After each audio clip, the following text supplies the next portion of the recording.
So now it runs. But running is only part of the battle. That isn't going to help us at all if we can't get it into gear and the clutch isn't connected. So now we've got to figure out exactly what's up with the transmission and get the transmission all ready to go.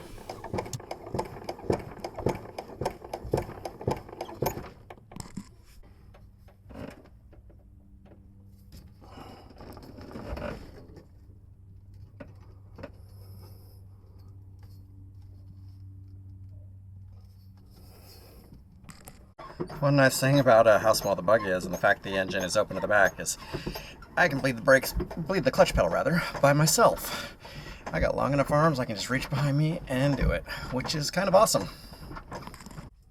Okay, I'm having a little bit of a trouble bleeding the clutch. It's taking a lot more than it usually does to bleed these things, and I think it's because the Beetle's master cylinder is down low. What I'm doing here is a trick to reverse bleed it. You crack the bleeder with a hose on the end, and run it down into brake fluid, and it'll blow out the bubbles and suck in new fluid, and it usually works. So we'll see. Okay, that trick worked. Bled out.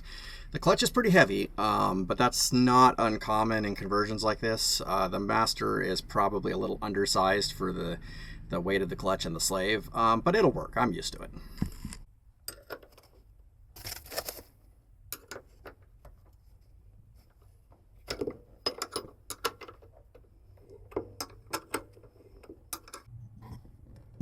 This thing has a short shift conversion on it. I don't actually know if that's going to work with the Subaru, but I'm sure going to make a try. So that rusty little plate is the lockout for reverse on a normal Volkswagen transmission. With the Subarus having an internal lockout, we actually have to remove that. So that is going to go away.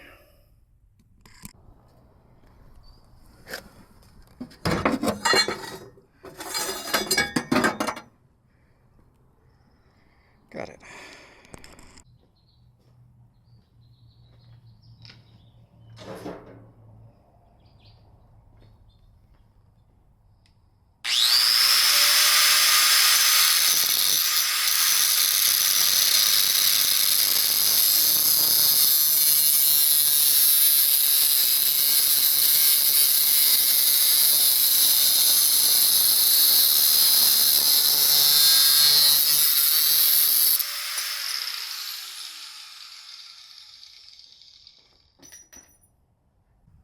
Okay, so I've run into a new problem. I've been working on fabricating the shifter linkage, and I discovered something interesting.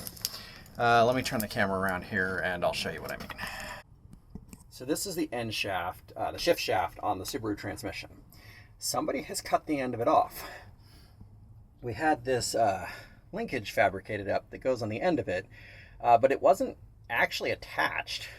It's got kind of a grub screw on it that might hold it. I'm not certain. So I may have to do some repair work on this transmission. Okay, just welded a nut to the end of the shift rod. Easy peasy.